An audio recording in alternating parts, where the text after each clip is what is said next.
Let's break down how Encarnacion fits in with this Indians team.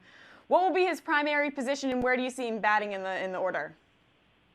Yeah, this will be interesting because basically the Indians have two DHs now. That's what this amounts to. And Napoli, he didn't physically. He was in a better spot where you take him off his feet every so often.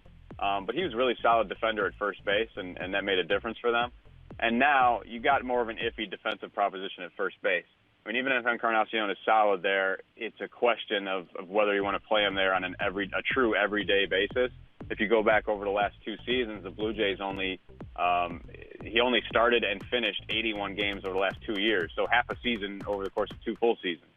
And Carlos Santana, of course, was the Indians DH last year, and then kind of shared first base with Napoli when Napoli did need a break. And he's just not a good defensive option. That's basically what it boils down to. So yeah, you got this iffy proposition on the defensive side. That'll ultimately be up to Terry Francona as far as how he doles it out. But I could certainly see them, maybe a 60-40 kind of arrangement in favor of Encarnacion at first. We'll see. But he's certainly settled into a rhythm in his career here where he's been primarily a DH. So this is going to be a change for him if he's playing, the bulk of the season at first base. All right, so Anthony, if you're listing the top three favorites to win the World Series in 2017, where are the Indians? I got to put them up there, honestly, in the top three right now. I think I would.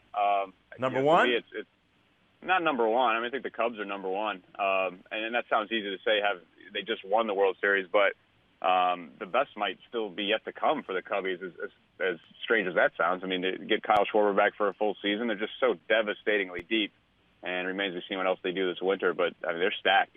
And then, obviously what the Red Sox have done puts them in a great position. But yeah, I mean, the Tribe, you're talking about not just adding Encarnacion, but you're talking about, adding Michael Brantley back to the lineup.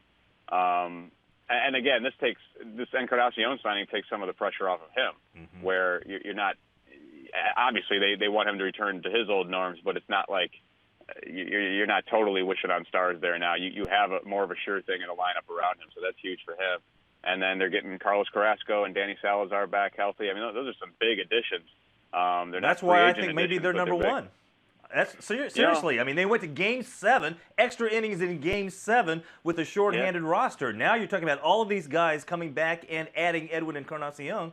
I don't know. Yeah. No, and part of it for me is just the attrition rate you wonder about, right? I mean, Miller pitched the most relief innings in postseason history, and those guys in the back of the bullpen were leaned on very heavily.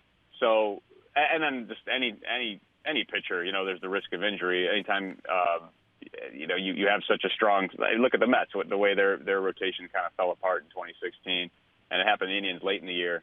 But we'll see how Carrasco and Salazar recover. So it's like, yeah, I mean, obviously, on paper it looks great. You do worry about, again, when you make a run that deep, it takes a toll on your pitching staff, and that's something that's going to have to overcome in 2017.